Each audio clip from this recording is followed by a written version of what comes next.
Hey, you, home buyer, homeowner, real estate agent, I'm talking to you. Did you hear the Federal Reserve just got hit with major economic data this morning and mortgage rates are moving? Do you know which direction? Give me 3 minutes of your time and I'll clarify it for you. Today, major economic data just dropped live on CNBC, and if you don't understand what this means, they could cost you or your clients thousands of dollars. We're standing here at 4.07% on the 10-year Treasury, and it's falling. I'm going to tell you why in just a second. First, inflation. Let's look at this chart. Month after month, CPI has been running 0.2 to 0.3% every single month.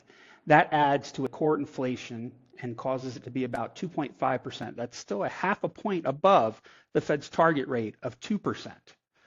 What does this mean for you? It means the Fed does not want to cut rates right now. And when the Fed doesn't cut rates, your mortgage rate stays elevated. Rich Fisher, a former Dallas Fed president, said on CNBC this morning, I don't see a present need to cut rates.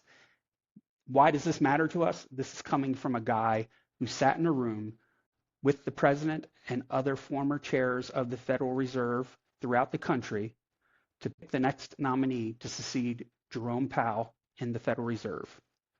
The rate outlook, well, let's look at the probabilities. The futures market shows us a window of opportunity, and the futures market is the smartest money on the planet. There's no doubt. It says there's a 62% chance of a cut by June 1st, 55% by September, 44% by December. Are we noticing how the probability drops over that time? The market is telling you if cuts are coming, they're coming very early. So between now and June, that's your best shot to capture a good rate at a great price.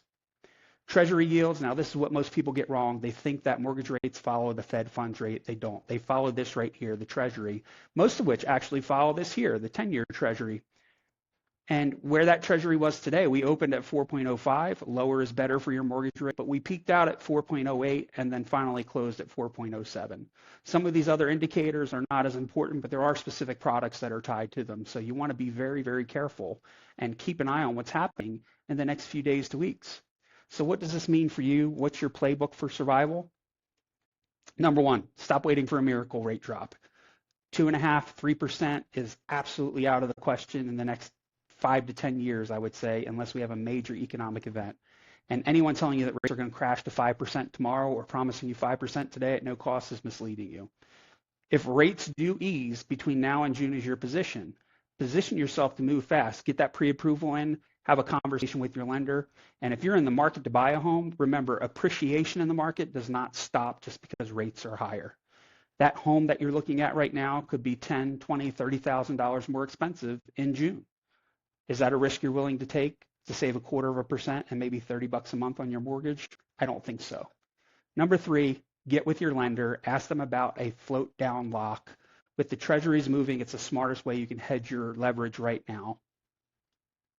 Don't wait for perfect rates. The best time to buy was yesterday. The second best time is today. That's the right strategy. If you want to know exactly how the data affects your specific situation, whether it's a refi or a purchase, DM me the word rates and I will break it down for you personally. Also, save this post. I do this every time major economic data drops. Don't wait for it to get perfect. Get strategic. We'll talk soon.